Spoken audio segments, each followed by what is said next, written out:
ദൈവതിരുനാമത്തിന് മഹത്വം ഉണ്ടാകട്ടെ. ദൂരത്തും ചാരത്തുമായി ഈ ശബ്ദപരിധിക്കുള്ളിൽ ഞങ്ങളെ ശ്രദ്ധിക്കുന്ന നല്ലവരായ പ്രബുദ്ധരായ എല്ലാ ദേശനിവാസികൾക്കും അഖിലലോക രക്ഷിതാവും മാനവകുലത്തിന്റെ വീണ്ടെടുപ്പുകാരനുമായ ശ്രീ യേശുക്രിസ്തുവിന്റെ നിസ്തുല്യ നാമത്തിൽ ഞങ്ങളുടെ സ്നേഹവന്ദനത്തെ അറിയിക്കുന്നു. നാം അല്പകാലം ഒന്ന് പിന്നിലേക്ക് ചിന്തിച്ചാൽ നമുക്ക് മനസ്സിലാക്കുവാൻ കഴിയുന്നത് ധാർമ്മികമായി ഇത്രത്തോളം അധപ്പതിച്ച ഒരു കാലഘട്ടം മുമ്പ് ഉണ്ടായിട്ടില്ല എന്നുള്ളതാണ്. ഇന്ന് നാം കണ്ടുകൊണ്ടിരിക്കുന്ന വാർത്തകൾ പത്രനവമാധ്യമങ്ങളിലൂടെ സോഷ്യൽ മീഡിയയിലൂടെ ഒക്കെ നാം കാണുന്ന വാർത്തകൾ മനസാക്ഷിയുള്ള ഏതു മനുഷ്യനെയും അവന്റെ മനസാക്ഷിയെ മരവിപ്പിക്കുന്ന നിലവാരത്തിലുള്ള വാർത്തകളാണ് ഇന്ന് നമുക്ക് എവിടെയും കാണുവാൻ കഴിയുന്നത്. കൊലപാതകങ്ങളും അക്രമങ്ങളും അരാജകത്വങ്ങളും ഒക്കെ നടത്തി ഒരു മനുഷ്യൻ മറ്റൊരു മനുഷ്യനെ എന്തിന്റെ പേരിൽ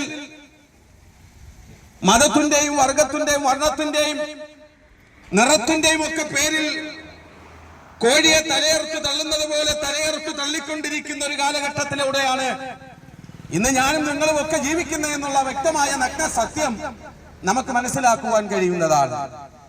കഴിഞ്ഞ ദിവസങ്ങളിലെയൊക്കെ വാർത്തകൾ നാം ഒന്ന് ശ്രദ്ധിച്ചാൽ നമുക്ക് മനസ്സിലാക്കുവാൻ കഴിയും. നൊന്ത് പ്രസവിച്ച അമ്മ പോലും ഒരു കുഞ്ഞിനെ തന്റെ ഇഷ്ടപുരുഷനോടൊപ്പം ജീവിക്കുന്നതിന് വേണ്ടി കരിങ്കൽ ഭിത്തിയിലേക്ക് എടുത്തെറിഞ്ഞിട്ട് അതിനെ കൊലപ്പെടുത്തിയിട്ട് തന്റെ സ്നേഹപുരുഷനോടൊപ്പം കടന്നുപോയ ഒരു മാതാവിനെ കുറിച്ചുള്ള വാർത്തകൾ ചില ദിവസങ്ങൾക്ക് മുമ്പ് നാം ന്യൂസിലൂടെ കേൾപ്പാനിടയായി തീർന്നു. മറ്റൊരു വാർത്ത ഇങ്ങനെയാണ് കേട്ടത്. വീടിന്റെ മുറ്റത്ത് ഒരു വൃക്ഷത്തൈ നടുന്നതിന് അപ്പനും അമ്മയുമായി ഉണ്ടായ വാക്കുതർക്കത്തിൽ സ്വന്തം മകൻ കയ്യിലിരുന്ന ആയുധം കൊണ്ട് അപ്പനെയും അമ്മയെയും അടിച്ചു കൊലപ്പെടുത്തുന്ന നിലവാരത്തിലുള്ള ഒരു വാർത്ത നമുക്ക് കേൾക്കുവാൻ കഴിഞ്ഞു. ജന്മം കൊടുത്ത മക്കളെ കഴുത്തിലരിച്ച് കൊന്നുകളഞ്ഞിട്ട് കയറി കെട്ടിത്തൂങ്ങി മരിച്ച ഒരു പിതാവിനെ കുറിച്ചുള്ള വാർത്ത നമുക്ക് കേൾക്കുവാൻ കഴിഞ്ഞു. എന്നെ കേൾക്കുന്ന പ്രിയമുള്ളവരോട് ഇന്ന് പകൽക്കാലം ഞങ്ങൾ ചോദിക്കട്ടെ, ഇതെന്തുകൊണ്ടാണ് ഇങ്ങനെയൊക്കെ ഈ ലോകത്തിൽ സംഭവിക്കുന്നത്? ബ്രിട്ടീഷുകാർ പോലും കടന്നു വന്നിട്ട് ദൈവത്തിന്റെ സ്വന്തം നാട്, ഗോഡ്സ് ഓൺ കൺട്രി എന്ന് പറഞ്ഞ ഈ കേരളത്തിൽ സാക്ഷരതയിൽ 100% കൈവരിച്ചുവെന്ന് അഭിമാനിക്കുന്ന ഈ കേരളത്തിൽ നിന്ന് നടന്നുകൊണ്ടിരിക്കുന്ന വാർത്തകൾ നാം കേട്ടുകഴിഞ്ഞാൽ മനുഷ്യന്റെ മനസാക്ഷിയെ പോലും ഞെട്ടിപ്പിക്കുന്ന മരവിപ്പിക്കുന്ന നിലവാരത്തിലുള്ള വാർത്തകളാണെന്ന് നമുക്ക് വ്യക്തമായി മനസ്സിലാക്കാൻ കഴിയുന്നില്ലേ? വിദ്യാഭ്യാസത്തിന് വേണ്ടി വിവിധ ദേശങ്ങളിൽ കടന്നുപോയി വിദ്യാഭ്യസിക്കുവാൻ വേണ്ടി പോകുന്ന പെൺകുഞ്ഞുങ്ങൾ മാതാപിതാക്കൾ അറിയാതെ മറ്റാരും അറിയാതെ അവർ കുഞ്ഞുങ്ങളെ പ്രസവിക്കുന്നു. ബാത്റൂമിനകത്ത് പോലും കുഞ്ഞുങ്ങളെ പ്രസവിച്ചിട്ട് അതിന്റെ കഴുത്ത് ഞെക്കിക്കൊന്ന് അതിനെ കവറിനകത്താക്കി ജനലിലൂടെ എടുത്ത് തെരുവീതിയിലേക്ക് എറിയുന്ന വാർത്തകളും നമ്മൾ അല്പ ദിവസങ്ങൾക്ക് മുമ്പേ നമുക്ക് കേൾക്കുവാൻ കഴിഞ്ഞു. മനുഷ്യനെ ലോകത്തിന്റെ അധിപതിയായിരിക്കുന്ന പിശാച് അവന്റെ അടിമത്തത്തിൽ കുരുക്കിയിട്ടിരിക്കുന്നു എന്നുള്ളതിന്റെ വ്യക്തമായ തെളിവാണ് ഈ കാണുന്നതൊക്കെ എന്ന് നമുക്ക് മനസ്സിലാക്കാൻ കഴിയുന്നില്ലേ പ്രിയമുള്ളവരെ? ലോക മനുഷ്യൻ എത്രയൊക്കെ വളർന്നാലും സാക്ഷരതയിൽ എത്രയൊക്കെ ശതമാനങ്ങൾ നാം നേട്ടം കൈവരിച്ചാലും മനുഷ്യന്റെ ഹൃദയത്തെ ഇന്ന് നിയന്ത്രിച്ചു കൊണ്ടിരിക്കുന്നത് ഈ ലോകത്തിന്റെ അധിപതിയായിരിക്കുന്ന പിശാചിന്റെ ശക്തിയാണെന്നുള്ള കാര്യം ഞങ്ങൾ നിങ്ങളോട് ഈ പകൽക്കാലം ഒന്ന് വിളിച്ചു പറയാൻ വേണ്ടി താല്പര്യപ്പെടുകയാണ്. ഇതെന്തുകൊണ്ടാണ് ഇങ്ങനെയൊക്കെ ഈ ലോകത്ത് സംഭവിക്കുന്നത്? ഇവിടെ ഗുരുക്കന്മാരുടെ കുറവുകൾ ഉണ്ടാകുന്നോ? ടീച്ചേഴ്സിന്റെ കുറവാണോ? മത അധ്യാപകരുടെ കുറവാണോ? ഇവിടെ എന്തുകൊണ്ടാണ് ഇങ്ങനെയൊക്കെ സംഭവിക്കുന്നതെന്ന് ചോദിച്ചു കഴിഞ്ഞാൽ മനുഷ്യന്റെ ജന്മത്തിനു മുമ്പേ അവനിൽ ഉണ്ടായിരിക്കുന്ന പാപമാണ് ഇന്നത് ഇവിടെ വെളിപ്പെട്ടുകൊണ്ടിരിക്കുന്നതെന്ന് നമുക്ക് വ്യക്തമായി മനസ്സിലാക്കുവാൻ കഴിയും. നോക്കിയേ, ദൈവം തന്റെ സാദൃശ്യത്തിൽ സൃഷ്ടിച്ച മനുഷ്യൻ ആദാമും ഹവ്വായും ഏദൻ പർദീസയിൽ ദൈവത്തിന്റെ വാക്ക് ലംഘിച്ചുകൊണ്ട് വൃക്ഷത്തിന്റെ ഫലം കഴിച്ചത് നിമിത്തം ദൈവ തേജസ് നഷ്ടപ്പെട്ടവരായി പാപത്തിന് അധീനരായി ദൈവത്തിന്റെ ശാപത്തിന് കീഴിലായി മാറുവാനിടയായി തീർന്നു. ദൈവം മനുഷ്യനെ സൃഷ്ടിച്ചത് ഏദൻ പർദീസയിലാക്കിയിട്ട് പറഞ്ഞു, നന്മതിന്മകളെ കുറിച്ചുള്ള വൃക്ഷത്തിന്റെ ഫലം നിങ്ങൾ ഭക്ഷിക്കരുതെന്ന് പറഞ്ഞപ്പോൾ ലോകത്തിന്റെ അധിപതിയായിരിക്കുന്ന പിശാച് ആദമിനെ ഹവ്വയെയും സമീപിച്ചിട്ട് ഇങ്ങനെ പറഞ്ഞു, വാസ്തവമായി ദൈവം നിങ്ങളോട് കൽപ്പിച്ചിട്ടുണ്ടോ? അപ്പോൾ ഹവ്വ ഇപ്രകാരം പറഞ്ഞു, ഭക്ഷിക്കുക മാത്രമല്ല തുടരുതെന്ന് പോലും കർത്താവ് പറഞ്ഞിരിക്കുന്നുവെന്ന് വ്യക്തമായി പറഞ്ഞു. എന്നിട്ട് പിശാച് തന്റെ ഉപായത്താൽ ഹവ്വയെ ചതിച്ചു. എങ്ങനെയാണെന്ന് അറിയണ്ടേ? പിശാച് ഇപ്രകാരം ഹവ്വയോട് പറഞ്ഞു, നിങ്ങൾ ഈ പഴം കഴിച്ചാൽ നിങ്ങളുടെ കണ്ണ് തുറക്കും, നിങ്ങൾ ദൈവത്തെ പോലെയായി തീരും.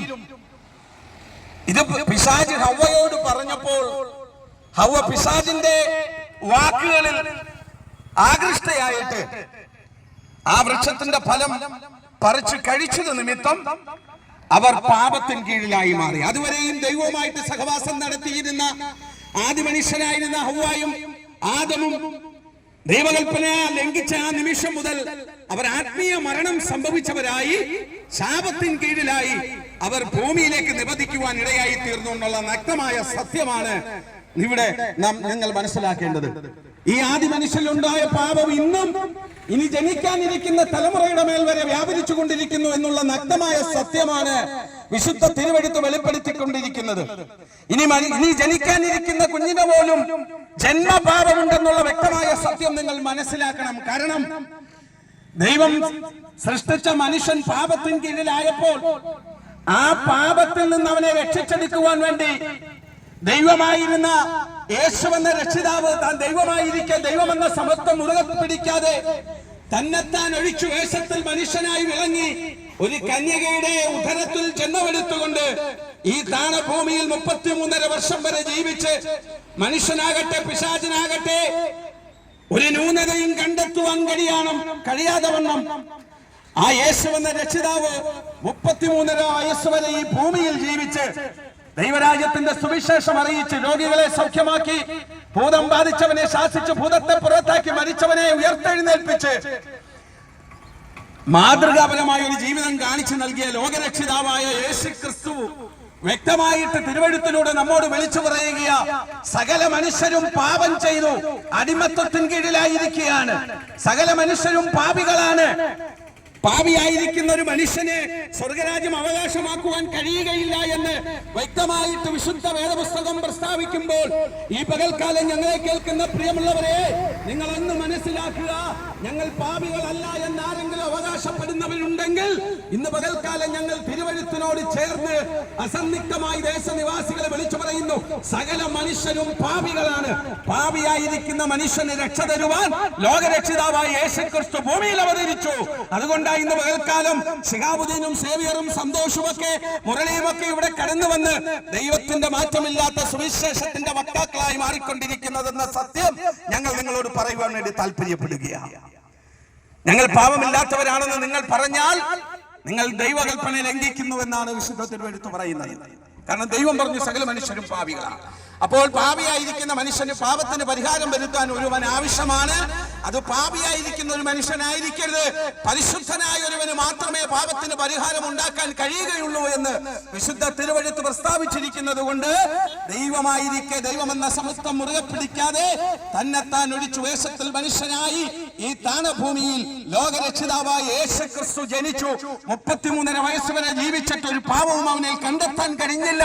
പാപമില്ലാത്ത പരിശുദ്ധനായ ദൈവം പാപിയായിരിക്കുന്ന മനുഷ്യന്റെ പാപത്തിന് പരിഹാരം വരുത്തുവാൻ അവൻ കാൽവറി മരണത്തോളം തന്നെ താൻ ഏൽപ്പിച്ചു കൊടുക്കാൻ ഇടയായി തീർന്നു. എന്നെയും നിങ്ങളെയും രക്ഷിച്ചെടുക്കുവാൻ വേണ്ടി ലോകരക്ഷിതാവായിരിക്കുന്ന യേശുക്രിസ്തു എന്ന രക്ഷിതാവ് റോമാ ഗവൺമെന്റിന്റെ ചാട്ടവറടിയേറ്റ് ശരീരം ഉഴവുചാലു പോലെ കീറി രക്തം വാർന്നൊലിച്ചുകൊണ്ട് കണ്ടാൽ മനുഷ്യനല്ല എന്ന് തോന്നുമാറ് വിരൂപമാക്കപ്പെട്ട് 80 കിലോയോളം വരുന്ന പച്ച പൈൻമരക്കൃഷി ചുമലിലേറ്റി ഗബദ മുതൽ ഗോൽഗോദ വരെ വീണുപെഴുന്നേറ്റും അങ്ങ് കാൽവറിയുടെ കൊലക്കളത്തിൽ കടന്നു കയറി ആ 3 കാരിരുമ്പാണികളാൽ തറയ്ക്കപ്പെട്ടവനായി ഈ ലോകത്ത് നിന്നും മാറ്റപ്പെട്ടത് എന്റെയും നിന്റെയും പാപത്തിന് പരിഹാരം വരുത്തുവാൻ വേണ്ടിയായിരുന്നു. ക്രിസ്ത്യാനിയായിരിക്കുന്ന ആരെങ്കിലും എന്നെ കേൾക്കുന്നെങ്കിൽ, മുസൽമാനായിരിക്കുന്ന ആരെങ്കിലും എന്നെ കേൾക്കുന്നുവെങ്കിൽ, ഹിന്ദുവായിരിക്കുന്ന ആരെങ്കിലും എന്നെ കേൾക്കുന്നുവെങ്കിൽ, ഇന്ന് പകൽക്കാലം വിശുദ്ധ തിരുവെഴുത്തിനോട് ചേർന്ന് പറയുന്നു, നിന്റെ പാപത്തിന് പരിഹാരം വരുത്തുവാൻ കഴിയുന്ന ലോകരക്ഷിതാവായിരിക്കുന്ന യേശു ക്രിസ്തുവിലല്ലാതെ നിന്റെ പാപത്തിന് യാതൊരു പരിഹാരമില്ല. നിന്നെ രക്ഷിപ്പാൻ മറ്റൊരു നാമത്തിന് കഴിയുകയില്ല എന്ന് വിശുദ്ധ തിരുവെഴുത്തിനോട് ചേർന്ന് ശിഹാബുദ്ദീൻ വിളിച്ചു പറയുവാൻ വേണ്ടി താല്പര്യപ്പെടുകയാണ്. എന്റെ പേര് ശിഹാബുദ്ദീൻ എന്ന ഒരു പാരമ്പര്യ മുസ്ലിം കുടുംബത്തിൽ വാപ്പയുടെ ഉമ്മയുടെയും 3 മക്കളിൽ 2ാമത്തവനായി ജനിച്ചു വളർത്തപ്പെട്ടു. ജീവിതത്തിന്റെ സകല അഴുക്കുജാലികളിലും ജീവിച്ച് മറ്റുള്ളവർക്ക് തലവേദന ഉണ്ടാക്കിക്കൊണ്ട് ജീവിച്ചുകൊണ്ടിരുന്ന ശിഹാബുദ്ദീൻ അത്യാവശ്യം പാർട്ടി പ്രവർത്തനങ്ങളൊക്കെ നടത്തി വടിവാളുമായി ജീവിച്ചുകൊണ്ടിരുന്ന ഒരു വ്യക്തിയായിരുന്നു. രാത്രികാലം ഒന്ന് ഉറങ്ങണമെങ്കിൽ വടിവാളന്റെ കട്ടലിന്റെ അടിയിൽ നിരത്തി വെച്ചിട്ട് ഉറങ്ങിയിരുന്ന ഒരു ഭൂതകാലം എന്റെ ജീവിതത്തിലുണ്ട്. പ്രിയമുള്ളവരെ, ഇവിടെ മാത്രമല്ല, വിദേശത്ത് കടന്നുപോയി അവിടെയും പ്രശ്നങ്ങൾ ഉണ്ടാക്കി അവിടെയും ജയിലിനകത്ത് 3 മാസം അടയ്ക്കപ്പെട്ട ഒരു വ്യക്തിയാ. ഇന്ന് പകൽക്കാലം നിങ്ങളുടെ മുമ്പിൽ നിന്ന് മാറ്റമില്ലാത്ത ദൈവത്തിന്റെ രക്ഷയുടെ സന്ദേശം ഇങ്ങനെ ഘോരഘോരമായി വിളിച്ചു പറഞ്ഞുകൊണ്ടിരിക്കുന്നത്. എന്നെ കേൾക്കുന്ന പ്രിയമുള്ളവരെ, നമ്മുടെ മതമോ ജാതിയോ നമ്മുടെ വിശ്വാസമോ ഒന്നും നമ്മെ രക്ഷിക്കത്തില്ല. നാം ചെയ്യുന്ന പുണ്യപ്രവൃത്തികളൊന്നും നമ്മെ രക്ഷിക്കത്തില്ല. ഞാൻ പുണ്യപ്രവൃത്തികളൊക്കെ ചെയ്ത് ജീവിച്ചിരുന്ന വ്യക്തിയാ. നമസ്കാരവും സക്കാത്തും നൊയമ്പും ഒക്കെ നടത്തി 2 പ്രാവശ്യം മക്കയിൽ പോയി ഉംറ ചെയ്തിരുന്ന ഒരു വ്യക്തിയാണ് ശിഹാബുദ്ദീൻ. ആ ശിഹാബുദ്ദീൻ ഇന്ന് പകൽക്കാലം ഈ ദേശത്ത് നിന്ന് വിളിച്ചു പറയുന്നു, ലോകരക്ഷിതാവായിരിക്കുന്ന യേശു ക്രിസ്തുവിലല്ലാതെ മാനവരാശിക്ക് ഒരു രക്ഷയുമില്ല എന്ന് ഇന്ന് പകൽക്കാലം അസന്നിഗ്ധമായി ഞങ്ങൾ വിളിച്ചു പറയാൻ താല്പര്യപ്പെടുകയാണ്. അതുകൊണ്ട് എന്നെ കേൾക്കുന്ന പ്രിയമുള്ളവരെ, നിങ്ങൾ പാപികളാണ്. പാപിയായിരിക്കുന്ന മനുഷ്യന് സ്വർഗരാജ്യവശമാക്കാൻ കഴിയില്ല. യേശു ക്രിസ്തുവിന്റെ രക്തം സകല പാപവും പോക്കി നമ്മെ ശുദ്ധീകരിക്കുന്നു എന്ന് വിശുദ്ധ തിരുവെഴുത്തിൽ പറഞ്ഞിട്ടുണ്ടെങ്കിൽ ആ യേശുവിന്റെ രക്തത്താൽ കഴുകപ്പെടുവാൻ നിങ്ങളെ ഒന്ന് സമർപ്പിക്കാമോ ആ ദൈവത്തിന്റെ മുമ്പിൽ? നോക്കിയേ, ഞങ്ങൾ വിളിച്ചു പറയുന്ന ഈ ദൈവം ഞങ്ങൾ മനുഷ്യരെ ആരാധിച്ച് ദൈവമാക്കിയ ഒരു ദൈവമല്ല, സാക്ഷാൽ ദൈവമായിരുന്നവനാണ്. ഇന്ന് പകൽക്കാലം ഞങ്ങൾ വിളിച്ചു പറയുന്ന യേശു ക്രിസ്തു. ആ യേശു ക്രിസ്തുവിൽ ലോകമാനവരാശിക്ക് രക്ഷയുണ്ട്. യഹൂദനെയും യവനനെയും മുസൽമാനെയും ഹിന്ദുവിനെയും സിഖുകാരനെയും പാർസിയെയും ബുദ്ധമതസ്ഥനെയും ജൈനമതസ്ഥനെയും ഹിന്ദുവിനെയും സകലത്തെയും രക്ഷിച്ചെടുക്കാൻ കഴിയുന്ന ലോകത്തിന്റെ രക്ഷാനായകനായിരിക്കുന്ന ലോകത്തിന്റെ പ്രജാപതിയായിരിക്കുന്ന ഞാനാകുന്നവൻ ഞാനാകുന്നു എന്ന് അവകാശപ്പെട്ട ലോകരക്ഷിതാവായ യേശു ക്രിസ്തുവിലല്ലാതെ മാനവരാശിക്കൊരു രക്ഷയുമില്ല എന്ന് അസന്നിഗ്ധമായി അടിവരയിട്ടുകൊണ്ട് ശിഹാബുദ്ദീൻ ഇന്ന് പകൽക്കാലം വിളിച്ചു പറയുന്നു, മറ്റൊരുവനിലും രക്ഷയില്ല. നാം രക്ഷിക്കപ്പെടുവാൻ ആകാശത്തിന് കീഴിൽ ഭൂമിയിൽ മനുഷ്യരുടെ നൽകപ്പെട്ട യേശു എന്നൊരു നാമമല്ലാതെ മറ്റൊരു നാമവുമില്ല എന്ന് ഞങ്ങൾ ഇന്ന് പകൽക്കാലം നിങ്ങളോട് വിളിച്ചു പറയാൻ താല്പര്യപ്പെടുകയാണ്. അതുകൊണ്ട് എന്നെ കേൾക്കുന്ന പ്രിയമുള്ളവരെ, ഒരു നിമിഷം യേശു എന്ന ആ ദൈവത്തിന്റെ പാതാരവൃന്ദങ്ങളിൽ നിങ്ങളുടെ ഹൃദയത്തെ ഒന്ന് സമർപ്പിച്ചിട്ട്, യേശുവേ, ഞാനൊരു പാപിയാണ്, എന്റെ പാപത്തിന് പരിഹാരം ഉണ്ടാക്കണമെന്നൊന്ന് പറയുവാൻ തയ്യാറാണ്. എന്നെ ഒരു ദൈവവേദനാക്കി മാറ്റണമേ എന്ന് നിങ്ങൾ പറയുവാൻ തയ്യാറാണ്. നിത്യമായി നിന്റെ പാപത്തെ ശുദ്ധീകരിക്കുവാൻ, നിന്റെ രക്താംബരം പോലെ കടിഞ്ചുവപ്പായ പാപത്തെ കഴുകി ഹിമം പോലെ വെളുപ്പിക്കുവാൻ കഴിയുന്ന കുഞ്ഞാടിന്റെ രക്തമായ പുണ്യാഹ രക്തം നിനക്ക് വേണ്ടി ഇന്നും പക്ഷപാതം ചെയ്തുകൊണ്ടിരിക്കുക. എന്നെ കേൾക്കുന്ന പ്രിയമുള്ളവരെ, ഏറ്റെടുക്കുവാൻ നിങ്ങൾ തയ്യാറാണോ? വിശ്വസിക്കാൻ നിങ്ങൾ തയ്യാറാണോ? തിരുവെഴുത്ത് എങ്ങനെ പറയുന്നു? വിശ്വസിക്കുകയും സ്നാനമേൽക്കുകയും ചെയ്യുന്നവൻ രക്ഷിക്കപ്പെടും, അല്ലാത്തവൻ നിത്യശിക്ഷാവിധിയിൽ അകപ്പെടും. ഒരു നിമിഷം നിങ്ങൾ ചിന്തിച്ചാട്ടെ. നിങ്ങൾക്ക് രണ്ടിനുമുള്ള സ്വാതന്ത്ര്യമുണ്ട്. ഏറ്റെടുക്കാം, തള്ളിക്കളയാം. നിങ്ങൾക്കതിന് സ്വാതന്ത്ര്യമുണ്ട് പ്രിയമുള്ളവരെ. പക്ഷേ ഞങ്ങൾ ഇന്ന് പകൽക്കാലം വിളിച്ചു പറയുന്നു, തള്ളിക്കളഞ്ഞിട്ട് നാശത്തിലേക്ക് പോകുന്നവരുടെ കൂട്ടത്തിലല്ല, ഏറ്റെടുത്തിട്ട് നിത്യതയിലേക്ക് കടന്നു പോകുന്ന ഒരു കൂട്ടത്തോടൊപ്പം നിത്യ സ്വർഗരാജ്യം അവകാശമാക്കുവാൻ ഈ പകൽക്കാലം ഞങ്ങൾ മാറ്റമില്ലാത്ത രക്ഷയുടെ സുവിശേഷം ഇവിടെ പ്രഘോഷിക്കുകയാണ്. മറ്റൊരുവനിലും രക്ഷയില്ല.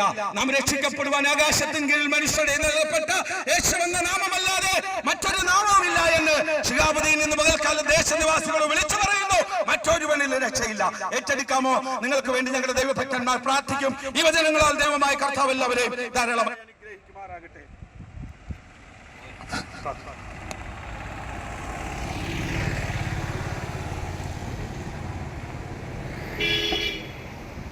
കണ്ണുകളെ അടയ്ക്കാൻ ദൈവസന്നിധി